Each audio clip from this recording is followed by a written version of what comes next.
Today is 2 weeks to the day before I leave for my trip to South America. And as you can imagine, there's a tremendous amount of preparation that goes into a trip like this. And a lot of it has nothing to do with the trip at all. A lot of it has to do with winterizing all the stuff that I have, like my bikes, my truck, my boat, and my houses. So that's been keeping me busy for the last couple of weeks, as well as getting everything ready for the trip. So today, I'd like to go over some of the things that I'm taking down on the trip, like my bike and some of the gear. So let's go have a look at it. Now, some of you may wonder, how do you choose a bike to go on a trip like this? And the saying goes, the best bike to take on a long trip like this is the one that you have. However, in my case, that wasn't quite so easy, as I do have a few options, as you will see. Back here, I've got a great big Harley Davidson. It would have been fabulous if all we were going to do was ride the highways. Absolutely no way I'm taking that thing off-road. Same thing with that bike in the background. This little bike over here, which is the 250 Yamaha, is just too small. And this beast here, the 450 KTM EXE, is great off-road, but terrible on the highway.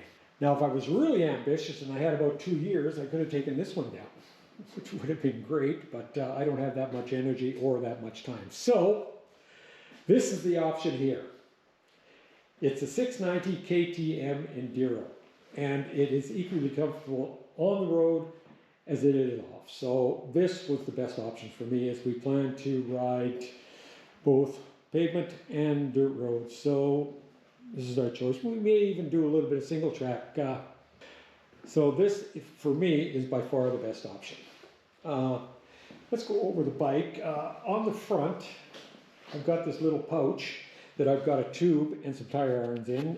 We are running highway tires right now, which are okay until we get to the Baja. Then we're going to be starting to ride dirt roads and a little bit of single track, so we'll switch to full-on knobbies there. Up here is a windshield that was, it's a homemade windshield that was put on by a previous owner. It does the job. It was a little bit floppy, so I put these struts on there to stiffen it up. I added this windshield extension to eliminate the head buffeting that I was experiencing when I was riding.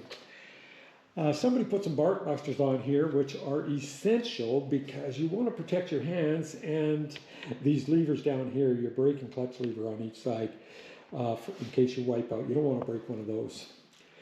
Right here, I have this little gadget here. It's a throttle lock. So when you're riding down the highway at constant speeds for hour and on end, you can lock your throttle and take your hand off the grip and give your hand a little bit of a break. Very important. I found that out when I was coming back from the Panama. I would have sold my soul for one of those on those long stretches. Here, I have my GPS mount. I have my phone mount, and I have got another camera mount, which will be mounted here facing back towards me. In behind here is a power outlet with that's a 12-volt power outlet. Right now I've got a 2-bank USB charger in it, and there's an actual USB charger right here, which I will use to charge all my gadgets while I'm going down the road. This does have rear foot pegs on it, so I can take a passenger, but that will just be for short distances. When Suzanne comes down, she'll rent a car, and when we move from city to city, she and Christine will drive the car, and Steve and I'll take the bikes. I had to install this pre-run Moto luggage rack back here so I could mount my luggage on the back of the bike, and the luggage came with a heat shield that I put on the exhaust pipe to prevent them from damaging my luggage. Now this bike is a fuel-injected model, which is nice. It starts really easy, gives it lots of power. I like that. So this is the option that I am taking down to South America. Okay, here we are looking at some of the gear I'm going to take. I'm taking a couple pair of sunglasses. I've got 2 USB power outlets. I've got 4 batteries and a battery charger for the GoPro 10, and 2 batteries and a charger for the GoPro 5. Here is my GPS. It is a Garmin Montana 700i. The I standing for the Iridium satellite system it's connected to, which allows me to send texts and emails when we're not connected to any cell phone service. Of course, there's my cell phone that I'm going to use as my camera, and my backup GPS and connect to social media. Here is a 20,000 milliamp power brick, which I'll use to recharge all my devices when they go dead. And it charges them really quick too. Here, I just received this about half an hour ago. It just arrived. It's a helmet-to-helmet communication system that also connects to my phone and my GPS. So I'll be able to hear my GPS voice commands while I'm riding, which is kind of cool, instead of just looking at the screen. Here is the helmet that I'm going to take. It is a full face helmet. It's got a visor that flops down. It's also got my goggles connected to it, which I use because it's a bit cooler. And these goggles have a quick release strap on it that you can operate with one hand while you're riding and reconnect. On the front of it here is a mount for the GoPro that I'm using to film this right now. And the viewer will get to see exactly what I'm seeing when I'm riding. Back here, we have got the luggage system. This pouch here is going to carry all my spare parts.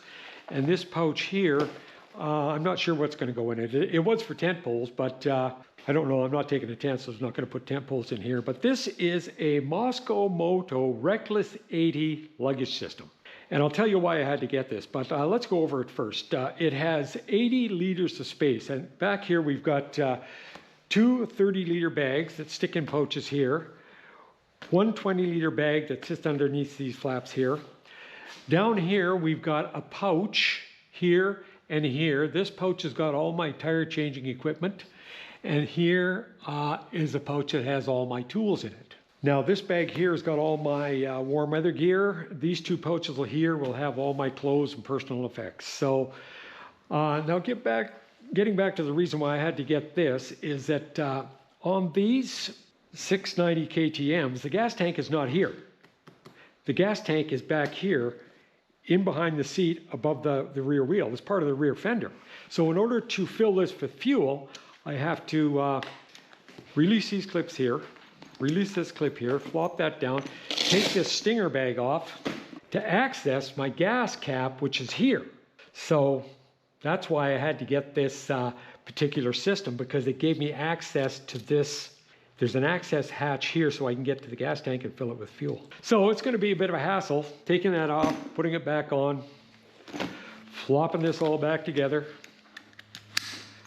and reconnecting all these straps. But it's something I have to do, and well, I guess it's just something I'm going to have to live with.